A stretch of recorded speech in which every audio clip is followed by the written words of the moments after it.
Well, hey everyone, welcome back to the garden. And today we are going to be starting a new experiment where we overwintering my tomato plants right here in the raised garden beds.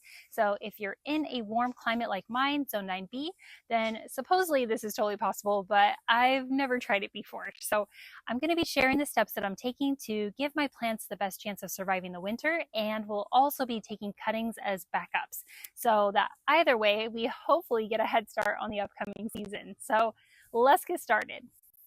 So I'm pruning off any yellowing or damaged leaves and cutting back about a third of the plant. And this will help reduce stress and focus the plant's energy on survival. I'm also going to be picking off any late fruit that probably won't ripen. And even if you've got green tomatoes, you can bring them inside to ripen, or you can use them in recipes like fried green tomatoes.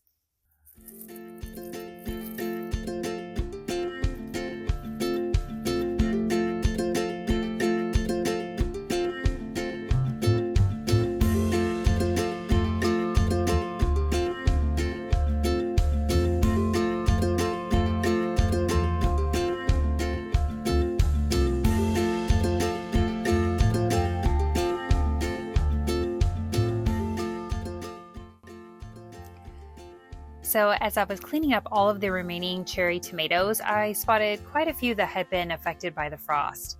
But thankfully, we still managed to pick off a good amount.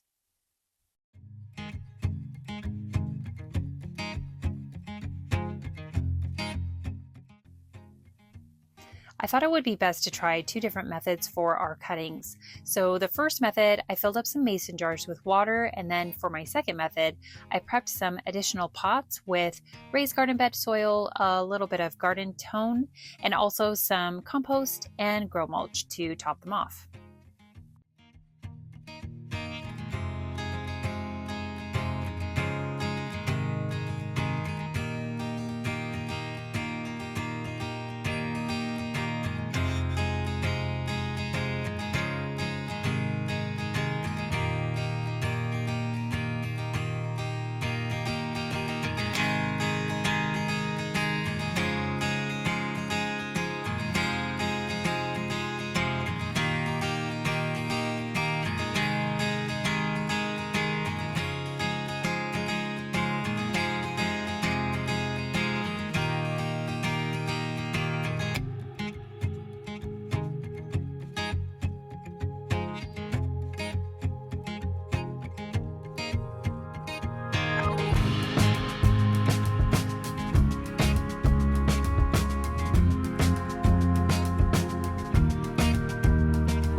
So once I was finally finished trimming back our plant, I had to go back and clean out all of the remaining cherry tomatoes that had fallen into our raised garden bed area.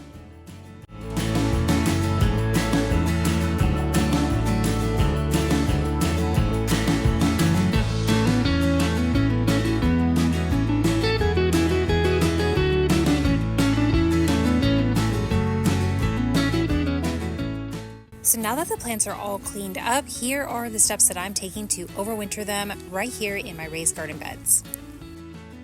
So first I'm adding a layer of compost just to help to amend the soil and make sure that they have enough nutrients to keep them through the winter.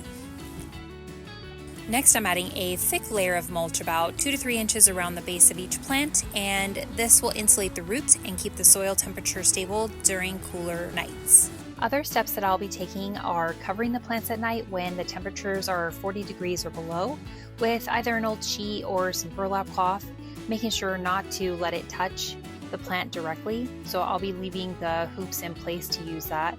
And then I'm also going to be cutting back on the watering schedule to no more than once or twice a week, just depending on when the soil gets dry. I also read up that it's a good idea to maybe do like a diluted, maybe like a 10-10-10 formula of fertilizer once a month. So I'm going to be doing all of these things to hopefully get the best results, and we'll see what happens.